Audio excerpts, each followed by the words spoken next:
I'm going to show you how to take a longer piece of stock music and shorten it up to a duration of about 30 seconds. And if you would like to try this out yourself, I've posted a link to the song that you can download from Motion Array if you're interested in playing along.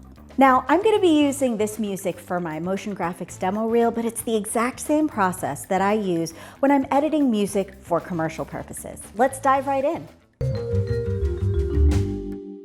Here I am in Premiere Pro 2020. I am working in the editing workspace, so if you're not in there, click on it. If it looks weird, click Reset to Saved Layout. I'm going to import my media by double-clicking in the project window. Now, you might notice that when you download stock music, it comes in two flavors and they'll have the same file name.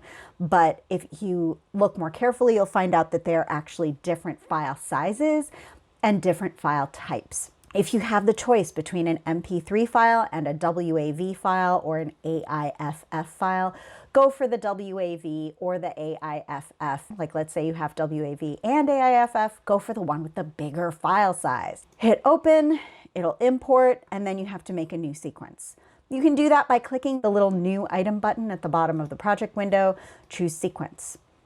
Since this is for my demo reel, I'm going to choose something from the digital SLR section, and I have most of my files as 1080p 30, so I'm going to choose that. I'm going to rename it with something more clever than sequence 02, hit OK, and I'm going to take that music, drag it to A1, let it snap to the left, zoom in vertically by dragging the bottom part of A1, zoom in horizontally by dragging this little ball to the left. And I only want this to be about 30 seconds. I think should cover my best work from the past year or two. So let's play this down and just see how it goes, okay?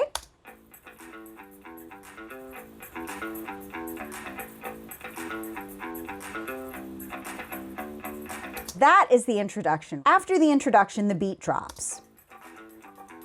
And the way that this music is set up, it's basically like you've got 4 phrases per section. So right here, 1, 2, 3, 4.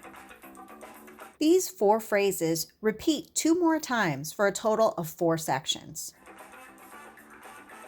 About there is where I want the music to end. It's right where that 4th section ended. So I zoom in this way, I zoom in horizontally, and a valley indicates that the music has gotten quieter.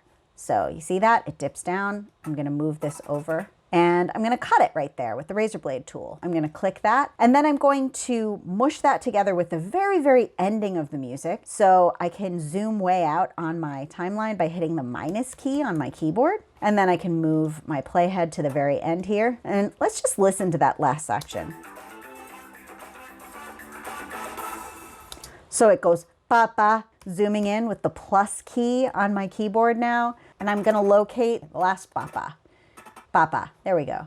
And with the razor blade, cut again. Let's zoom out again with the minus key and see how that middle section is white. We want to just remove that whole section there because we want to take this end sting, as it's called, and we want to take the beginning part of the music and mush them together. So here's a cool trick. Grab the selection tool, right click on this middle section and choose Ripple Delete, and it's going to suck that section out and chunk those 2 pieces together. Zoom in again, and I want to line up the final papa with the papa from the other piece. Let me zoom out vertically, grab this guy, drag it down to A2 and move it over. Let's zoom in and make sure that I did a good job. Let's play it from here.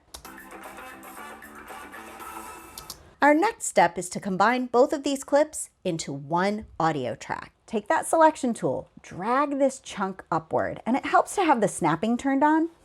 Grab that, drag it upward, and it'll keep to the same timing. And I know this because the little tooltip next to my mouse at this point has a bunch of zeros. That means I haven't shifted it in time. Whereas if I moved it like See how that changed the time code? So right here, we just want to move it up without shifting the timing. And then I'm going to right click on the seam between these two and see how it gives you that red brackety thing. I'm going to choose apply default transitions. This default transition is like a second long. And I know this when I hover over it, handy tooltip, duration 1 second, double click the nugget, and I'm going to change the transition duration to 4 frames and rewind, spacebar.